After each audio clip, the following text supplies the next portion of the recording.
Bienvenidos a la lección 8, Educación y Redención. El versículo para memorizar se encuentra en 2 de Timoteo 3:16. Toda la escritura es inspirada por Dios y útil para enseñar, para redarguir, para corregir, para instruir en justicia. Oremos. Padre nuestro que estás en los cielos, te damos gracias por la oportunidad de abrir la Biblia, tu libro de texto.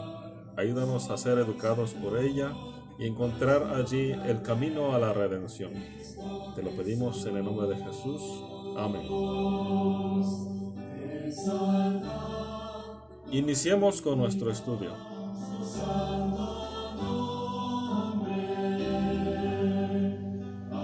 Bienvenidos a la lección 8, Educación y Redención. La educación es un don precioso de Dios, desciende de lo alto, del Padre de las luces. Dios mismo tiene el corazón de un maestro. A los maestros les gusta compartir todo lo que saben a sus alumnos.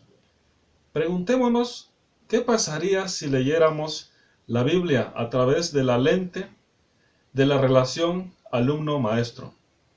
Dios en el Edén, me imagino, utilizó a la misma naturaleza como pizarra. Ahora bien, la Biblia cuenta la historia acerca de Dios y su pueblo, la historia de un maestro y sus alumnos. Solo que estos alumnos vez tras vez reprobaban los exámenes, pero Él les explica pacientemente, vez tras vez también, sus lecciones hasta que aprendan. La historia de Dios y su pueblo tiene garantizado un final feliz. Se logra el objetivo, redimirlos para la eternidad. Escuchemos a continuación la siguiente parte con Gabriel Arreartúa. Hechos a imagen de Dios y a Jesús como maestro. Escuchamos tu comentario.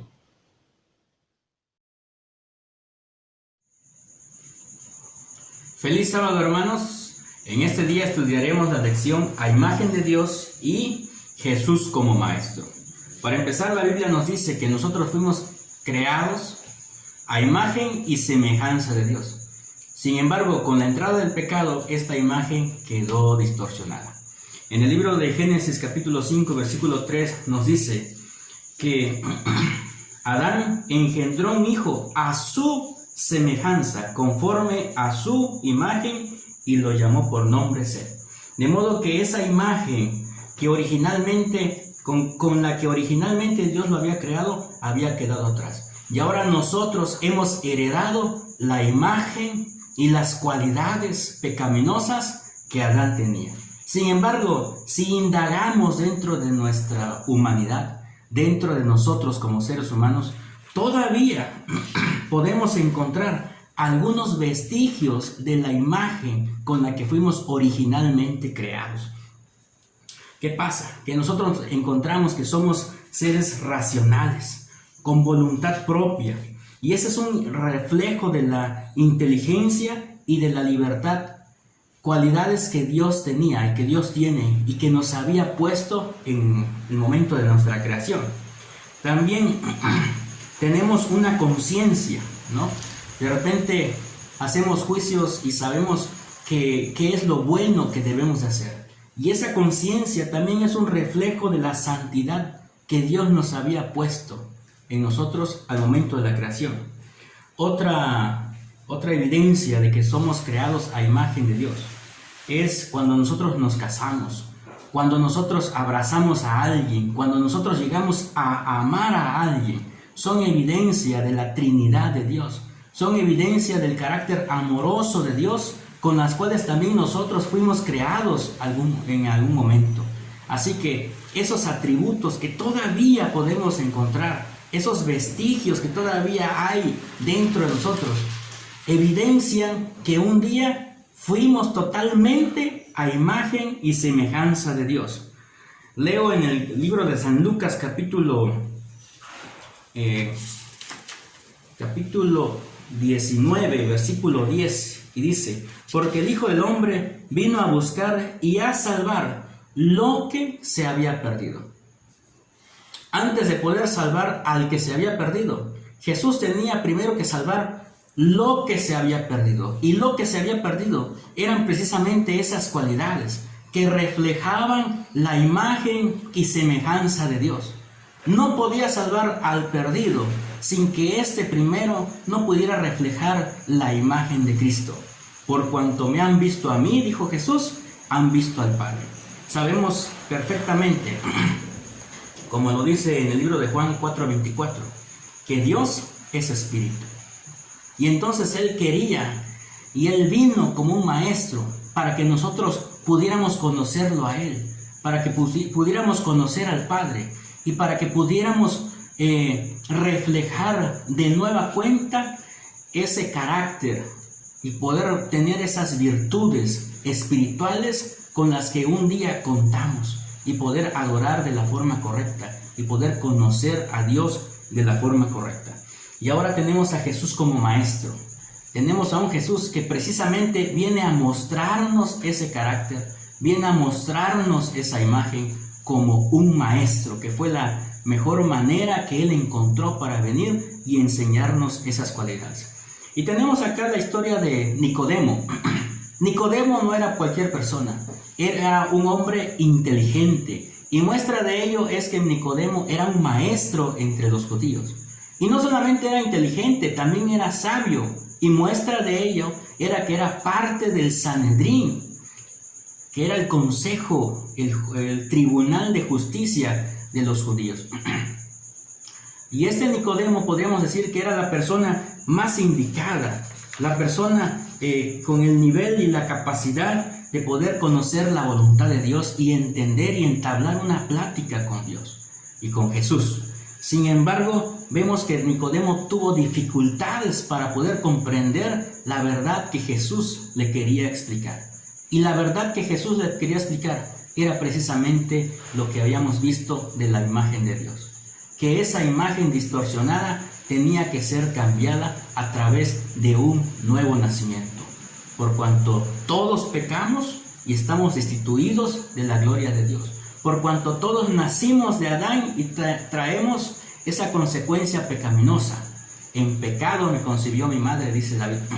Y entonces nacimos en una familia equivocada.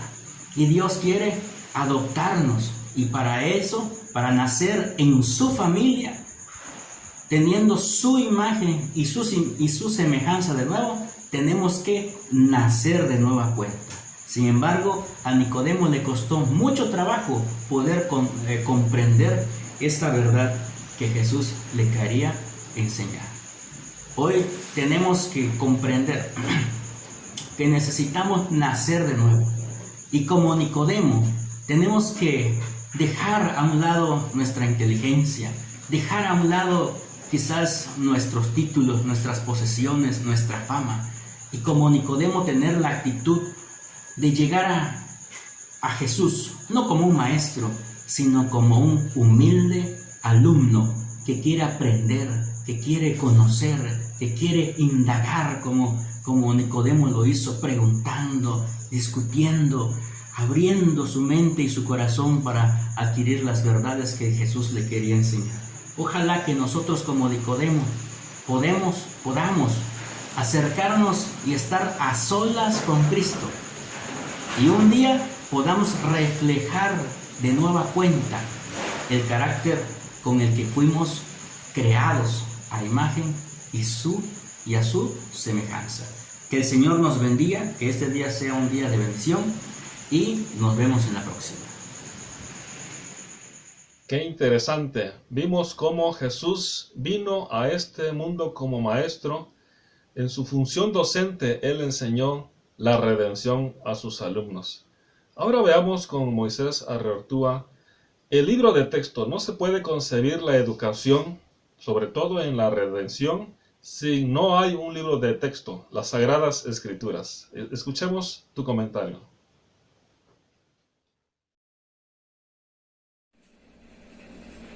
Hola queridos hermanos, estamos ya en la lección número 8 que se titula Educación y Redención.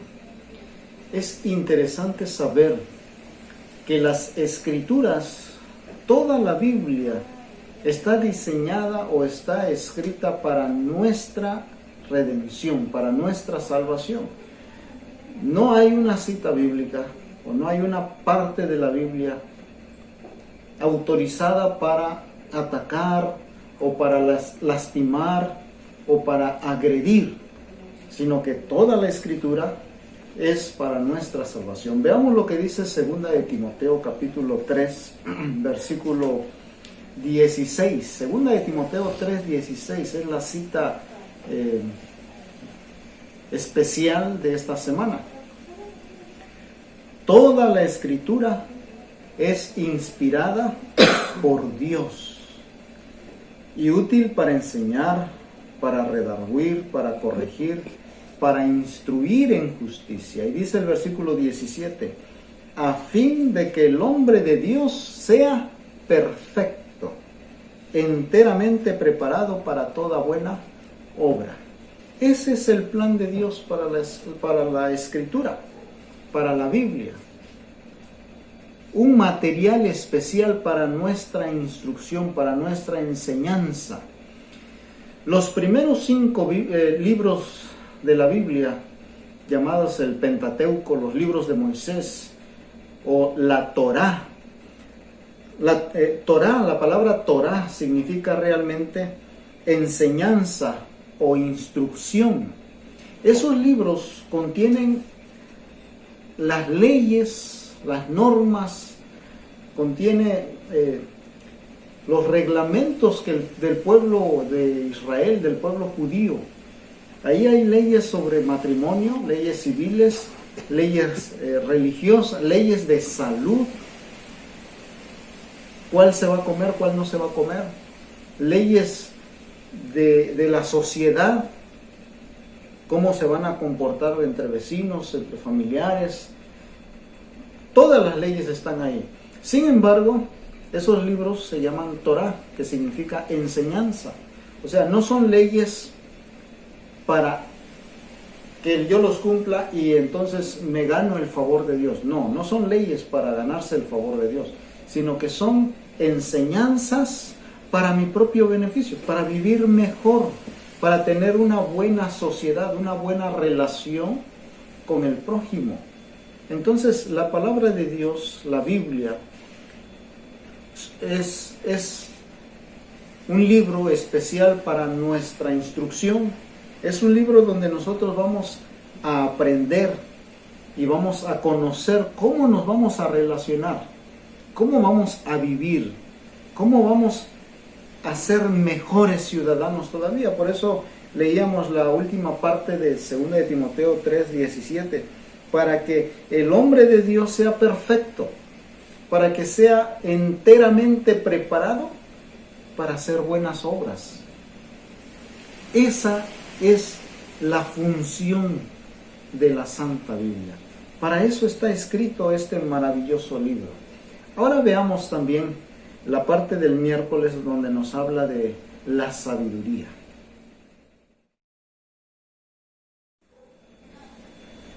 En la parte del miércoles podemos ver los libros de sabiduría. Había en el pueblo judío la Biblia, la palabra, los escritos están distribuidos. Empieza con los libros de la ley, los escritos de Moisés, luego vienen los escritos de los profetas, que son libros históricos, cómo el pueblo de Dios, cómo los judíos aprendieron y usaron y vivieron de acuerdo a las leyes de Moisés y las consecuencias que tuvieron de eso, cómo vivieron bien, fueron un pueblo especial, fueron un pueblo próspero. Mientras obedecían esos mandamientos, se cumplían también lo que Dios había dicho: ninguna de las enfermedades de los demás pueblos les va a tocar a ustedes. Todos esos escritos, todas esas promesas también llegan hasta nuestros días. A veces se piensa que la Biblia es un libro demasiado viejo, demasiado antiguo. Ya estamos viviendo en otra época. Sin embargo, todos los escritos que allí están, todavía están vigentes para nosotros hoy. Todas esas enseñanzas, todo ese material, toda esa información, todavía se usa y es bueno para nosotros hoy. Tenemos un libro maravilloso, tenemos historias extraordinarias, tenemos grandes promesas y sobre todo tenemos mucha enseñanza en la Santa Biblia, en las Escrituras. Por eso el apóstol Pablo dijo, señalando que toda la Escritura, no habló solamente de una porción, sino que toda la Escritura, y esto engloba a todo, desde el Génesis hasta el Apocalipsis. Toda esa Escritura es útil para nosotros, nos instruye, nos corrige, nos guía en nuestra vida diaria. Ahora, cuando hablamos de los escritos de Salomón, son libros extraordinarios que nos enseñan que no solamente podemos aprender de lo que leemos, sino que también podemos aprender de lo que vemos. La naturaleza es un segundo libro de Dios que ha sido diseñado para nuestro aprendizaje también, para nuestra educación.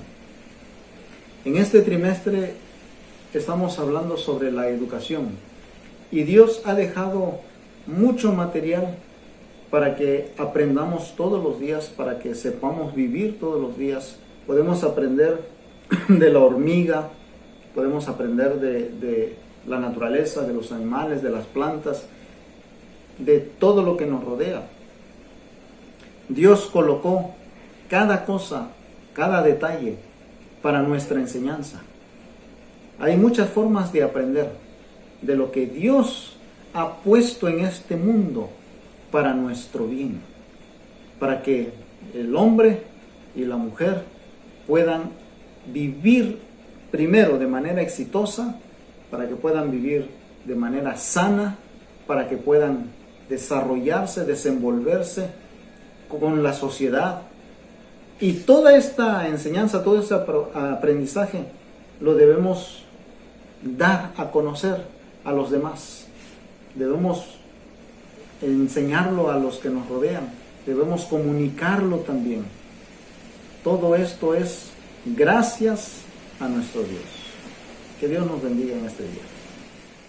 Gracias por tu comentario. Qué interesante ver cómo Dios nos dio ese libro de texto en el cual encontramos todo lo necesario para alcanzar nuestra redención. Ahora, la educación en la iglesia primitiva.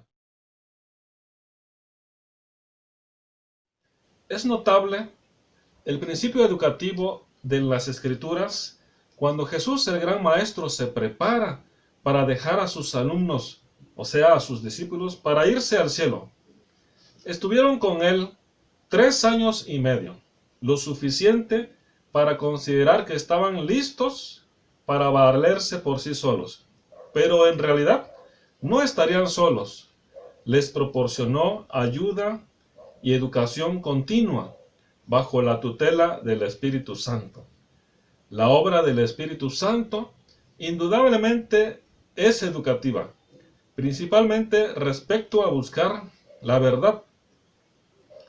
En 1 Corintios 2, 10 y 11 dice: empero no los reveló a nosotros por el Espíritu, porque el Espíritu todo lo escudriña, aun lo profundo de Dios, porque ¿quién de los hombres sabe las cosas del hombre, sino el Espíritu del hombre que está en él?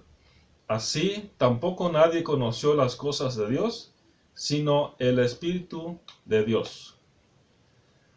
Todo será estudiado bajo la guía del Espíritu Santo, cuando éste se une al espíritu del alumno. Imagínense cuánto aprendizaje para quienes permiten ser guiados por el Espíritu Santo. Significa incluso que los cristianos llenos del Espíritu Santo tienen acceso incluso a la mente de Dios y por lo tanto a cualquier cantidad de aprendizaje y entendimiento para conocer el camino que conduce a nuestra redención. Nosotros estamos incluidos en la gran comisión evangélica. Consiste en recorrer todo el mundo y reunir alumnos, convertirlos en discípulos, llamarlos a creer en Jesús, bautizarlos para ingresar a una escuela y comenzar su educación que los llevará a comprender que están en camino a su redención. Los cristianos tienen tanto que aprender. Después de nuestra redención, en el cielo continuaremos estudiando por siempre la ciencia de la redención. ¿Quieres estar allí y ser un alumno destacado a los pies de nuestro Maestro Jesucristo? Te invito a que nos preparemos a través del estudio de su palabra y entendiendo las grandes enseñanzas de nuestro Maestro Jesucristo. Te invito a que estudies la siguiente lección 9, la iglesia y la educación. Que Dios te bendiga, que sigas pasando un excelente sábado al lado de tu familia y de tu iglesia. Son de trompetas que anuncian la luz, Cristo muy pronto vendrá a la batalla por nuestro Jesús. Si venceremos, Cristo muy pronto